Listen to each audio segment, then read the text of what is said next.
Bienvenue dans les Petites Histoires de Michel, un podcast dans lequel je raconte mon exploration de la cuisine japonaise. Cet art ultime de bien manger que j'ai à cœur de transmettre aujourd'hui est la synthèse entre mes pratiques d'artiste, de jardinière et de cuisinière. Il s'adresse aux amoureux du Japon, aux gourmets de tous bords et aux cuisiniers soucieux de préparer une cuisine saine, savoureuse et créative, qui nourrit aussi bien le corps que l'esprit. Vous y trouverez des récits de voyage et des témoignages d'expériences qui ont fait sens dans mon parcours. J'y délivre également, au-delà des recettes, les principes qui sous-tendent la cuisine japonaise.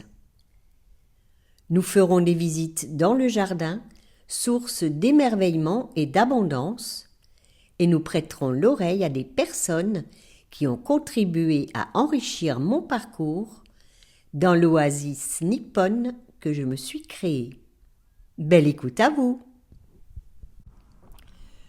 Durant la saison estivale, nous quitterons un temps l'univers de la cuisine japonaise. De la même manière que la série In Vino Veritas nous a accompagnés durant l'été 2024, une nouvelle série vous est proposée au long de l'été 2025. Cette fois-ci, elle sera centrée autour de la céramique. Je suis fascinée par les bols, ces contenants, archétypes de l'utile, ouverts sur d'infinies possibilités de formes, de matières, de courbures, de textures. La boutique de l'escalier joue le rôle d'interface entre la main des céramistes qui ont façonné l'objet et les mains de ceux qui vont l'utiliser. Le céramiste Philippe Suter, surtout connu pour ses vases Médicis, sur lesquels il est intarissable, s'est prêté au jeu pour des interviews autour du bol, revenant ainsi à ses origines dans la céramique. Bon, je t'ai coupé ton fil sur une lancée où tu vas le retrouver, toi, ton fil. Ben on en avait terminé par rapport à mon histoire au niveau de la de comment est-ce que je suis arrivé dans ce métier-là, quelle est la passion qui m'a animé et le pourquoi. Alors j'ai 30 ans de carrière dans la céramique là, on va dire une dizaine d'années où j'étais revendeur dans un magasin pour les autres potiers où je leur composais des émaux. Certains potiers venaient me voir, mais écoute Philippe, fais-moi un rouge un peu plus pompier que Noël, il faudrait qu'il soit... Donc dans la chimie en fait. Dans la chimie très commerciale, ouais. Et puis là j'en suis à ma 17e année. Ma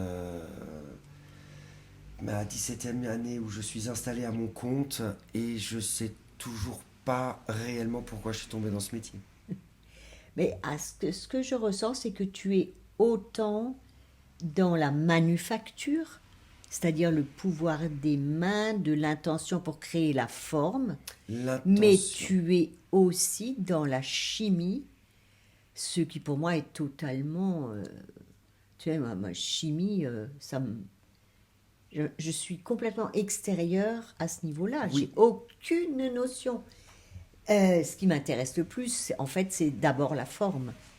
Comment façonner une forme avec cette intention où je vais. La chimie, c'est un côté où je me rends compte aujourd'hui, avec tout ce qui s'est passé d'un point de vue géopolitique aussi actuel, on est en 2024, on est en octobre 2024, avec tout ce qui s'est passé, je me suis rendu compte que la chimie, en fait, c'était aller au plus petit, au plus profond. C'est pas là qu'on va retrouver Dieu. Donc, faut pas avoir peur de la chimie. C'est un chemin difficile. C'est-à-dire que aujourd'hui, on a quand même la chance d'avoir frère Daniel de Montmollin.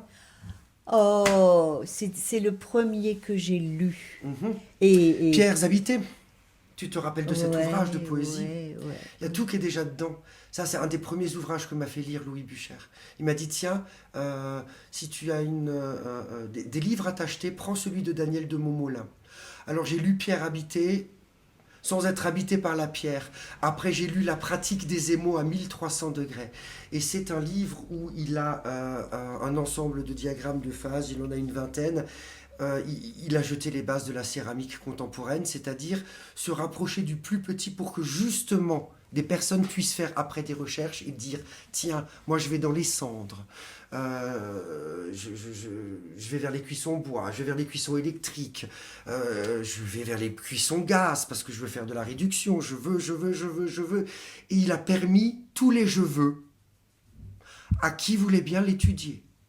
Parce qu'il y a l'autre manière, c'est je n'écoute pas les anciens, mais je sais que moi je peux pratiquer, donc je vais aller dans l'essai-erreur. Tiens, j'ai une idée, je vais faire ça avec ça, voyons ce que ça donne. Bon, là tu peux perdre beaucoup de temps. Tu peux perdre ton âme là-dedans. Pourquoi? Parce que tu n'as pas écouté les anciens. Ouais, mais j'allais dire, le chemin a déjà été tracé. Mais oui. Mais si tu veux, c'est une attitude d'adolescent qui a d'abord besoin de passer par ses propres expériences pour pouvoir se dire, ah bah oui, maintenant, si j'allais me tourner vers ceux qui ont déjà fait et qui m'emmèneront plus loin, quoi. C'est aussi le principe des bâtisseurs de cathédrales. Ah, c'est-à-dire? C'est-à-dire, tu prends la cathédrale de Strasbourg, il y a eu 6 ou 7 architectes sur la cathédrale depuis le moment où on a posé la première pierre en 998 jusqu'à on est à 1449, où on termine le Lanternon, où Johannes Huls, qui était le dernier architecte, a terminé la hauteur, mais en fait, le premier architecte, celui qu'on retient tous, c'est Erwin von Steinbach, c'est le premier architecte. C'est celui qui a dessiné la rose et la façade, qui n'est absolument pas celle d'aujourd'hui, puisqu'elle a été modifiée en cours. Mais lui, il savait très bien qu'il ne verrait jamais sa cathédrale à la fin. Il a participé, il a commencé quelque chose, d'autres ont... Et c'est ce qu'on fait en fait en céramique, c'est ce qu'il faut faire en céramique. C'est-à-dire qu'on sait qu'on a des gens qui nous donnent la voie et qui vont nous dire, techniquement, si tu prends une argile sans faïence et que tu la montes en un quart d'heure à 1000 degrés, tu sais qu'elle éclate. Tu n'auras pas ton résultat. Il y en a qui se disent « je vais quand même essayer ». Bon, écoute, essaye, voilà. Mais fais attention parce que quand elle sort, elle peut éclater. Et tu peux te brûler. Parce que si en plus tu ne portes pas de gants, tu peux avoir un éclat sur la main. Ça va te faire mal en plus. Cet enseignement-là, ils n'ont pas envie de le prendre. Donc ils vont passer un certain temps à régler ce truc-là plutôt que d'écouter les anciens qui leur auraient déjà réglé le truc et où tu peux avoir des fondations solides après pour monter une cathédrale. Qui a quand même été montée sur pilotis, Strasbourg, en passant. Mais elle tient. Oui, elle tient. Elle tient. Et le bois n'a pas pourri depuis toutes ces années-là. À condition qu'il reste sous l'eau. C'est ça.